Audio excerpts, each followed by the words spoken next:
The city was silent under falling snow. A little boy asked his mother, "Are we going home now?" And a stranger couldn't walk away. The city was quiet under a frozen sky. Snow fell softly, covering the empty streets in silence. The glow of streetlights painted everything in pale yellow. Most people were inside, warm, safe, but not everyone. Near the corner of Fifth and Maple, a woman sat on a cold bench. Her coat was too thin. Her shoes were soaked through. She held a small boy close to her chest, wrapping him in everything she had left. The boy was maybe 5 years old. His face was buried in her shoulder. His breath came out in little white clouds. He lifted his head. His voice was so small. "Mom, are we going home now?"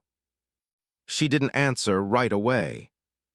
She just held him tighter. Across the street, a man stood under the awning of a closed diner. He had been staring at nothing. His hands were deep in his pockets. His face looked tired, like someone who had forgotten how to smile. But when he heard that question, he froze. That single question stopped him. Her name was Elina. 2 years ago, her life was normal. She had a job at a bakery, a small apartment, a husband who worked long hours but came home every night. She wasn't rich, but she had enough. Then everything fell apart. Her husband got sick. The medical bills came fast. The savings disappeared. He died on a Tuesday morning holding her hand. After that, the rent became impossible. The job wasn't enough. She tried, she worked double shifts, she borrowed it, she begged. But the city didn't wait. One morning, the landlord changed the locks. Elina wasn't weak. She didn't cry in front of her son. She told him they were going on an adventure. She smiled when he smiled. But inside, she was breaking. She went to shelters. They were full. Churches gave her one night, maybe two. Then she had to leave. Tonight, there was nowhere left. Elina's hands were shaking. Not from the cold, from exhaustion, from fear. Her son, Marcus, leaned against her. He trusted her completely. He didn't understand that she had no plan, no next step. She looked down at her shoes. Water had seeped through the torn seams. Her toes were numb. Marcus stirred. "Mama, I'm hungry." She reached into her pocket.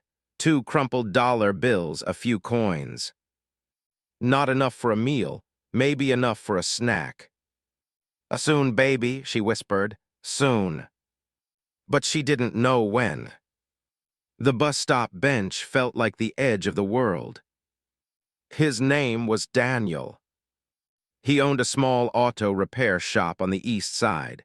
He wasn't wealthy. He worked alone most days, fixed cars, paid bills, went home. Home was a 1-bedroom apartment above a laundromat. It had heat. It had food. But it wasn't a home. 3 years ago, Daniel had a family, a wife, a daughter named Sophie.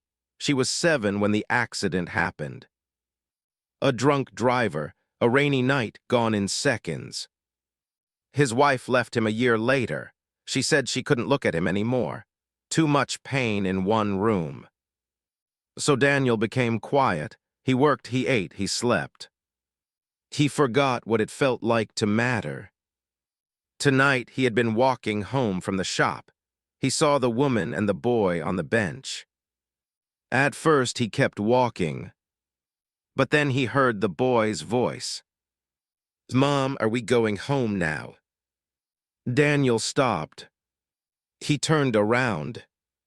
He saw the way Elina held her son, the way she bent her body around him to block the wind, the way she kissed the top of his head even though her lips were trembling.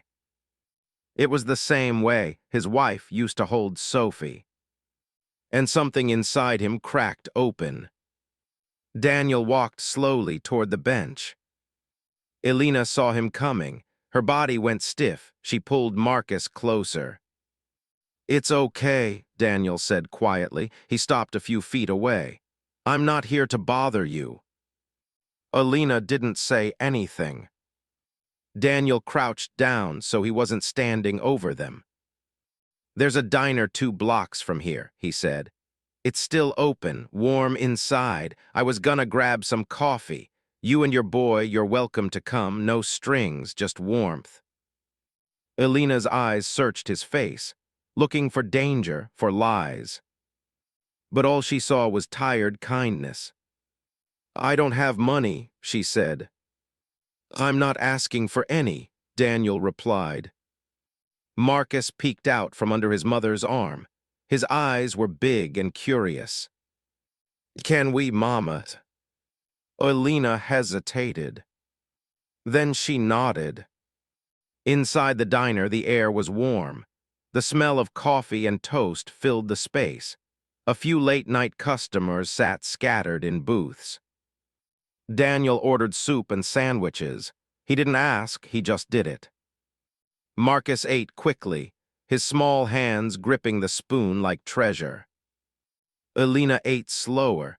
She kept watching Daniel, trying to understand. After a while, the boy fell asleep in the booth, his head resting on his mother's lap. Elina looked down at him, then she looked at Daniel. Her voice was barely a whisper. We don't have anywhere to go. Daniel was quiet for a long moment. Then he said, very simply, You do now. The diner went silent around them. Elina's eyes filled with tears, but she didn't look away. Daniel's apartment was small, 1 couch, 1 bedroom, clean but empty. He gave Elina the bedroom, he took the couch. She tried to argue, he wouldn't let her. Marcus curled up under a thick blanket. For the first time in weeks, he slept without shivering. Elina sat on the edge of the bed. She didn't sleep right away. She just listened to her son breathe. Safe. For the first time in so long, he was safe. And she let herself cry. Days became weeks. Daniel didn't ask them to leave. He said they could stay until Elina found work. She found a job at a grocery store. It wasn't much, but it was something. Marcus started smiling again. He drew pictures. He asked Daniel questions about cars. Daniel answered every one. Slowly, the apartment started to feel different. There was laughter. There were meals together. There were moments when Daniel forgot to be sad. Elina noticed. She saw the way he looked at Marcus, the way he taught him how to tighten a bolt, the way he listened when the boy talked about his drawings. She saw a man who had lost everything, learning to live again. And she realized she was healing too. They weren't falling in love, not yet, maybe not ever. But they were saving each other. Months later, Elina found a small apartment nearby. She could afford it now. Marcus hugged Daniel before they left. Will we see you again? The boy asked. Daniel smiled, a real smile. Anytime you want, he said. Elina stood in the doorway. She looked at the man who had given her more than shelter. Thank you, she said, for seeing us. Daniel nodded. Thank you, he said quietly, for reminding me what matters. Kindness isn't always loud. Sometimes it's just a quiet offer, a warm room, a second chance. Sometimes it saves 2 people at once. The one who gives, and the one who receives.